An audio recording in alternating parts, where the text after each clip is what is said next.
Hey, welcome to Half the Battle, and welcome back to Main Character May, where we're looking at Duke all month long. And today, we'll be taking a look at some of the toys that came out after the original line ended. Unfortunately, that means we won't be saving the worst for last, as we'll be starting with the 1997 version. So, meet Duke, version 7. This figure was released in, you guessed it, 1997, with no original body parts. And it's atrocious! This is the worst version of Duke ever! Look, the 1997 Toys R Us Collector's Edition line was supposed to be a love letter to the fans. But due to various production issues, it ended up being a Cleveland steamer to the fans. I wouldn't Google that if I were you. So why is this thing so bad? I mean, from a distance, it looks okay, right? Well, much like roadkill is just an unidentified blob on the road at a distance, when you get up close, you see just how stomach-churning this really is. First of all, this toy was nicknamed Drunk Dookie by the fans at the time, because of his eyes. Yeah, dude looks like he's on the bender to end all benders. And that's how the fans remember the thing, but it's just the beginning of this toy's problems. There's the color scheme! They made his hair brown again, which is a baffling choice considering this collector's edition set was supposed to celebrate the original toys and characters. Also, these are the ugliest pants I've ever seen in my life! And the color of the shirt isn't doing old Duke any favors either. Then there's the detailing! Some of it is admittedly fine. There are some good paint applications on the chest, for example, but the shoulder rivets aren't painted. Okay, even for me that's a small nitpick, but this next thing isn't. He's wearing a wristwatch that's unpainted. How do you, as a toy designer, miss that? It makes him look like he's got the world's most appropriately shaped tumor on his arm. Oh, and they use different body parts again. His arms are from Gung Ho this time, but since I didn't complain about reused parts on the original, I'm not gonna do that now either. Finally, this complaint I can't really show you on a photo or in a video, but the plastic they used for this figure, well, it's very rubbery and it feels really cheap and flimsy. Honestly, if you didn't know any better, you'd swear this was a cheap knockoff figure. So yeah, worst Duke figure ever. And while the fans call him Drunk Dookie, I'll simply call him Dookie.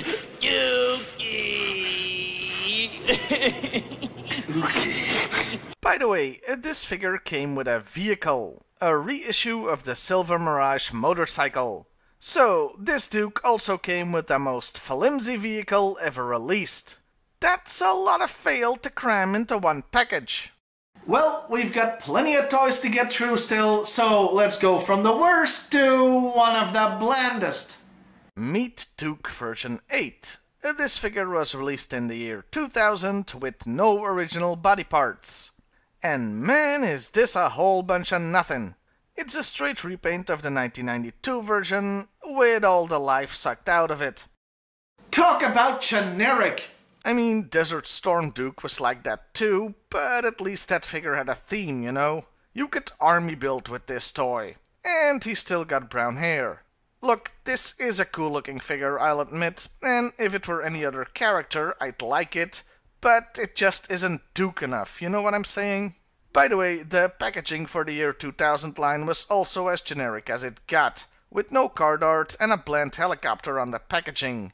I guess it could be the Locust helicopter that came out that year, but it doesn't really look like it.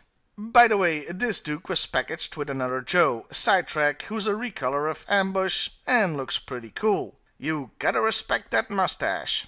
The next Duke chronologically is from the G.I.Joe vs. Cobra line, but as I don't own it myself, I can't really say much about it. Except that, just from looking at pictures, he's even more like a generic soldier, albeit one that's on all the steroids. And the toy has less articulation. No wonder I never bothered to buy it. The next toy I do own is from Spy Troops and is Night Force Duke. So meet Duke version 12. This figure was released in 2003 and it's a complete 180 of the last few figures we looked at. Finally, a distinct blonde-haired Duke you can be proud to own. It looks cool and has extra articulation in the wrists and feet. The only thing that spoils it is the big G.I.Joe logo on the leg. Yeah, for some reason, all Joes from that time had to have the logo splattered on them, and it really distracts from the toy. Up next are Dukes version 13 and 16. I include these because, although they look very similar, they don't share any body parts. I know, freaky, right? They're both from 2004, so they could have shared parts, but they don't. That's probably because version 13 has a play feature. Harkening back to Ninja Force, it's got a button on his, well, lower back, I guess, but let's just say his ass. And if you press it, his torso moves in what Hasbro refers to as nunchuck swinging action. It was dumb! The only other thing to note about this figure is his head. Look at that face!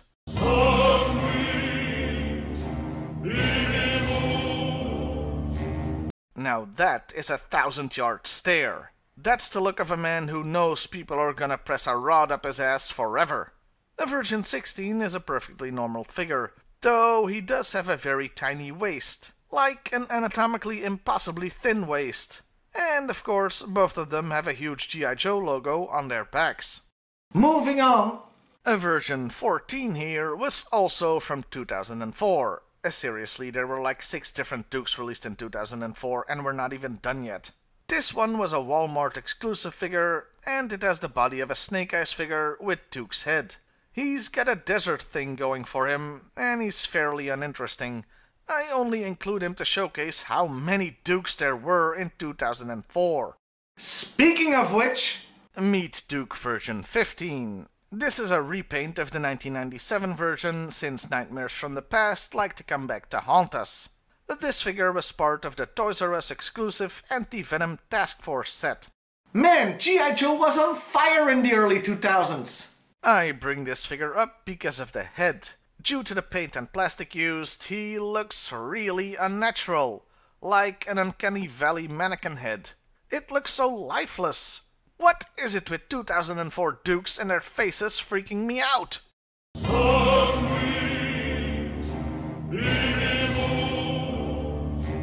Thankfully, this version came with a helmet based on the Steel Brigade head, with his name on it no less, so you can cover up the unsettling visage. But, you know, it's still underneath there, watching, waiting. Moving swiftly on, let's talk about a figure that has the modern articulation and body construction. Meet Duke version 23. This figure was released in 2007 with all original body parts. It's part of the 25th anniversary line, and it's a good representation of Duke. I still don't like it all that much though. Like most modern figures, it's too tall and lanky compared to the old ones. Apart from that, his bandolier is an accessory now, and not the snap-on stay-on variety either. It moves around so much you can rarely get it to look right. Oh, and the head, while a great sculpt, is a bit too small. So yeah, not really a fan of this one. Now, let's take a look at some toys of Duke that aren't really of our Duke. I'm of course talking about the movie figures. Meet Duke version 33. This figure was released in 2009 with mostly original body parts as part of the Rise of Cobra movie line. Yeah, mostly new parts, since even for their new flagship movie toy line, they used a torso from 2008 Dusty. Not that you can see it, because he's got a jacket over it that's technically an accessory, but it's such a pain in the ass to remove, I'm not even gonna bother. The big difference with previous Dukes is of course the head sculpt, since it's based on Channing Tatum. Meaning I can't be mad that it's got brown hair in this case. If not for the head, this figure would be an awesome modern update of the Desert Storm Duke from 1994. Which means he'd also look generic if it wasn't for the head. He comes with a cool helmet that has night vision goggles that move up and down. It's a neat little feature, but it feels pretty fragile, so I don't like moving it much. It's definitely the best movie figure of Duke, considering the other one looks like this. Yeah! The first figure was Duke in a regular uniform. This is him in the G.I.Joe outfit. It looks like a human head on a robot body, or a robot head on a human body, I just can't decide. This thing is hideous to look at. Also, YoJoe.com claims these two figures use the same head sculpt, but if they do, one is heavily modified, because they look quite different. They really dropped the ball on this figure.